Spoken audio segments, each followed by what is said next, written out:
today's the day that the shipping container came.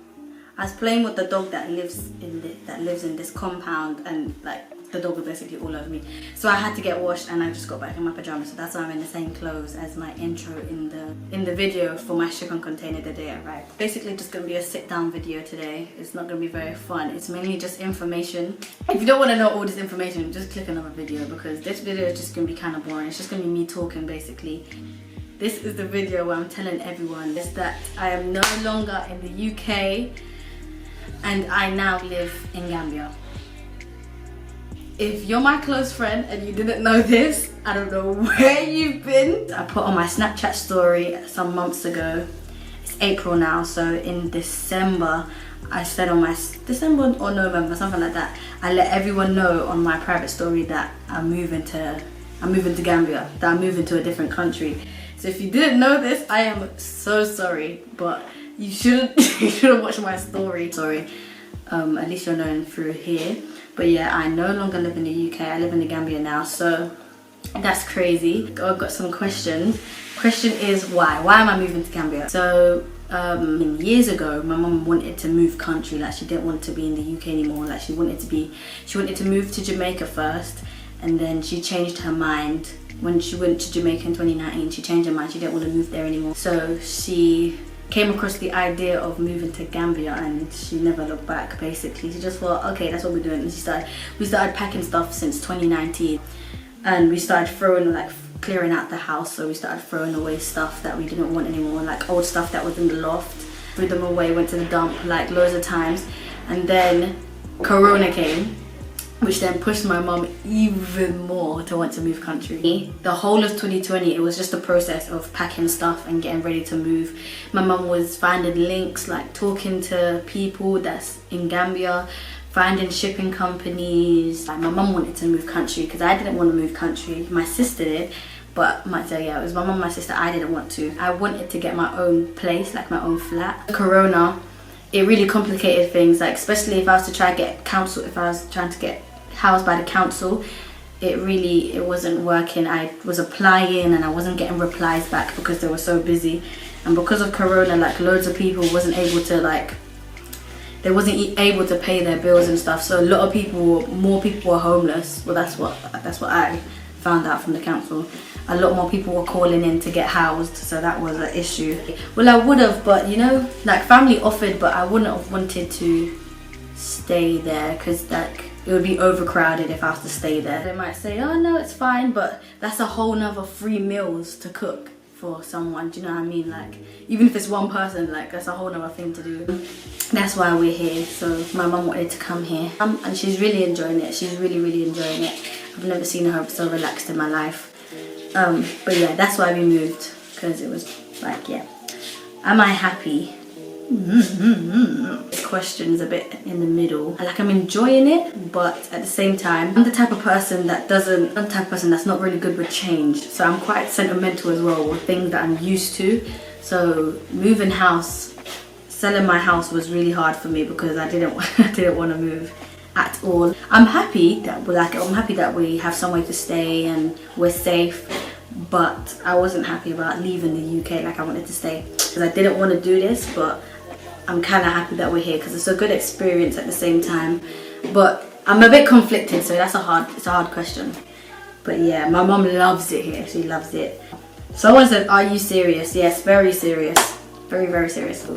Well, as you can see, this isn't my room. You're gonna see other clips anyway, like the whole flight. I haven't even edited that. The flight here, landing, everything, staying in the hotel because of the Corona test, all that longness. So yes, I'm serious. How long? Forever? I don't know. I don't know. Well, it's not like a holiday, so let me say that more. It's not like a holiday, so it is forever, but yeah, because we've moved here, this is like our new, like where we're gonna build our new life. But I still want to go back to the UK and visit. Obviously, I'm not gonna be able to just never go back ever, because that's where I grew up. This is permanent. This is permanent. Where are you staying? It was meant to be staying in a house up in. It was meant to be staying up in a house up somewhere because we was told that it's ready to buy and ready to move in. We arrived here it wasn't ready to move in. They said they still had to build, and it would take a few months to build, and we didn't want that. We didn't have time for that. Because we shipped our stuff, like we got our stuff collected when we left, we had a time limit of how long we could wait for things. Our stuff was coming. We didn't want to be saying, oh yeah, we can go there and then the place isn't built yet, that we have nowhere to put our stuff. We declined it and said no. If it was ready, we would be in that house right now. We went to bare different Airbnbs and stuff and hotels. But right now I'm staying in an Airbnb. We was in the other one, but now we're in the bigger place because we told her about our situation, about how stuff coming, so she's allowed us to stay here for a while. Yeah, a room each, and behind that door all our stuff arrived today, so it's all in there. And yeah, so we're blessed that we're here. Is it safe? I think relatively I would say it's safe. I don't know how to explain it. You know how some countries are going through war, or some countries are going through crisis. I don't see none of that here. There again, I've only been here since February and it's now April 30th. But the only things that are quite dangerous is the drivers, but I guess they've been okay. But sometimes you hear stuff about a car being upside down, all that type of stuff, but that's kind of normal. Like, car accidents happen, but they do drive very, very bad over here. Are you going alone? I don't know what this person meant by alone. I think maybe they mean like if it's my whole family or it's just immediate family. It's just me, my mum and my sister. It's just us three. The whole process was rushed because of Corona, because we didn't want to risk another lockdown where they look off the flights and they don't let anyone go anywhere. We left on, no, February 5th was the day they came to collect our stuff in container, and that was that same day we left our house because it was already sold. That same day we left and we went to a hotel. We was thinking that the next day or the next 3 days we would have our flight.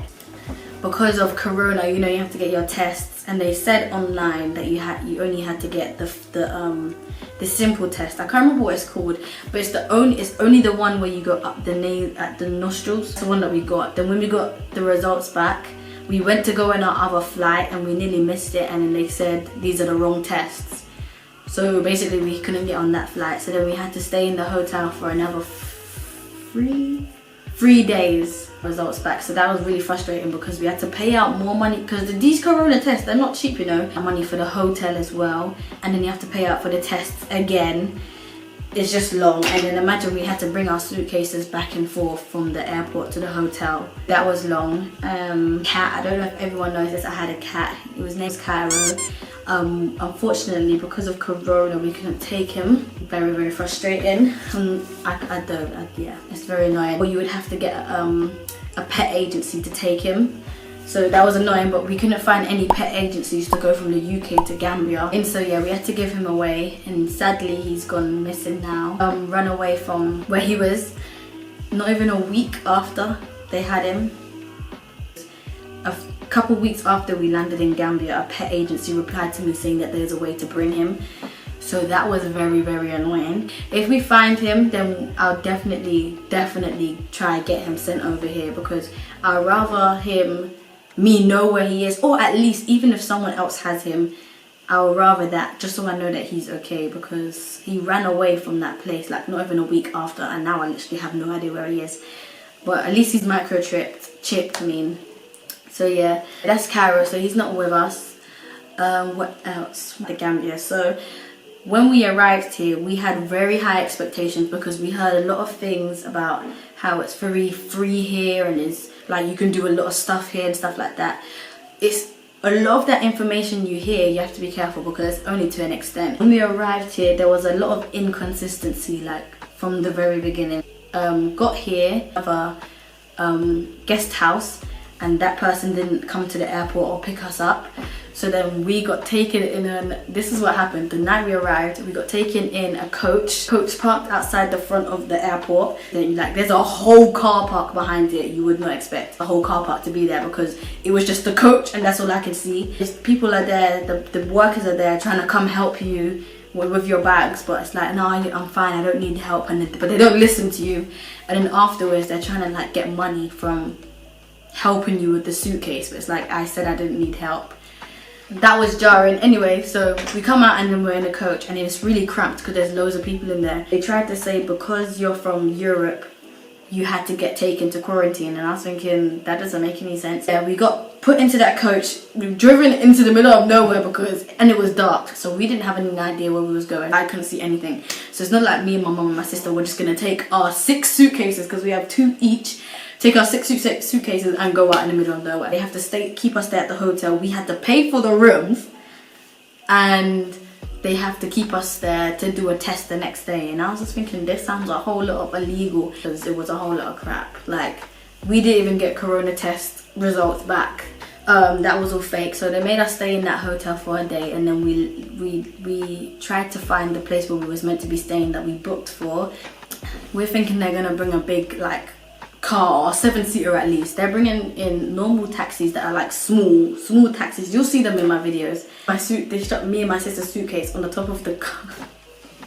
Where we was going. They made it like they knew the area. They really didn't know the area at all.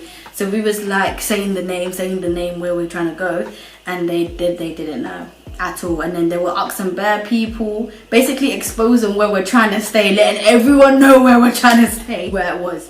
And then next minute my suitcase was falling off the roof of the car, the roads were bumpy, a whole lot was going on. A lot. And imagine that's the first day we arrived. Yeah, it was crazy. We were just walking around because we didn't have a car. And when you walk around here, a lot of the taxis, they're just driving up and down because they're looking for people to get in their taxi. So every single time they see us, because we look different, they're always beeping their horn every single second. And we're like, bruv, we don't want the taxi. Can I not just walk in peace? Every single second they're beeping. Or they're best staring as they're driving past like they've never seen someone before. Like, it's crazy. So every single time we was walking, we're always hearing that, or hearing taxi, taxi. Like, bruv, we don't want taxi. And it's hard not to get annoyed, because it's like, that's them asking us for the first time. But we've been asked that question like hundreds of times within the past half an hour, of loads of people just asking us over and over again. So you go through that like nearly every day when you're walking around. But not anymore. We finally got a car like a week ago, so we don't have to go through that anymore. I think that's it really. Just letting everyone know that we're here in Gambia with just a little information about what it's like. My experience so far has been a lot of time wasting, because you get told something and then you get there and that's not what it is. And then like it's a whole lot of not even miscommunication, it actually is just, it's not what you get told.